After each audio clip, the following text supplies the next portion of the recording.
Власти Якутии на полях Петербургского международного экономического форума обсудили с руководством «Газпрома» развитие газоснабжения и газификацию в республике.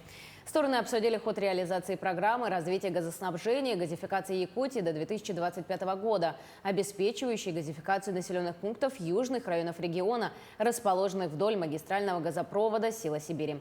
Программа предусматривает газификацию свыше 20 поселений. Общая протяженность газопроводов составит 543 километров, а количество газифицируемых домовладений более 5000. При этом еще 9 населенных пунктов определены как потенциальные для газификации в 2025-2030 годах. Первое ключевое – реализация программы социальной газификации. Вы знаете, такую задачу поставил президент. У нас более 2000 домовладений стоит в списке в этом году. Уже сегодня газопроводы подведены практически к 50% из этого списка. Ведем активно дальше работу. Сверились, соответственно, с компанией, что планы, поставленные президентом, будут выполнены. Обсудили возможность газификации, даже не возможность, а планы, в этом году начать газификацию 4 поселений вдоль Силы Сибири. Это Бичинча, Мурия Ленского района и Енгра, Чульман, Нирюнгринского района. Здесь уже начинаются конкурсы компаний. Я напомню, что на Питерском газовом форуме в прошлом году компания подтвердила, что готова эти затраты взять на себя. Это значительный объем средств, которые наша республика смогла сэкономить благодаря вот таким вот встречам руководителя нашей республики и руководителя газовой компании. Высокоскоростной интернет для всех районных центров Якутии уже к 2025 году. Этот амбициозный проект стал одной из центральных тем во время встречи главы республики Айсена Николаева с министром цифрового развития, связи и массовых коммуникаций России Максутом Шадаевым.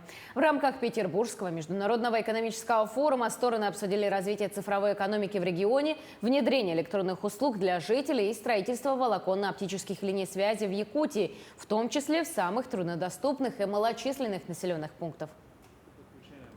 Обсуждали большой проект по строительству волоконно-оптической линии связи для того, чтобы обеспечить современными услугами, прежде всего, доступом в интернет, мобильным интернетом жителей северных территорий Якутии. Будем, наверное, выходить на подписание соглашения и запуск этого проекта.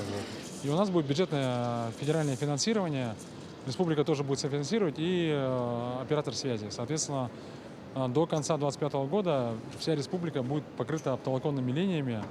И Максут Игоревич сам сейчас сказал, что вслед за этим даже сотовые операторы построят связь 4-го поколения 4G.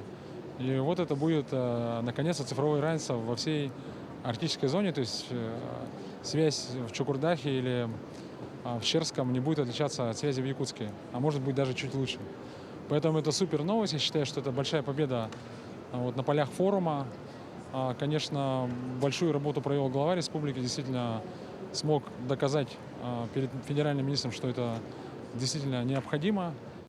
Напомним, в 2019 году в Якутии стартовала республиканская программа инновационного и цифрового развития с ускоренной интернетизацией. За последние годы построено уже более 13 тысяч километров волоконно-оптических линий, в том числе и за полярным кругом подключены 3 населенных пункта Оленюкского района.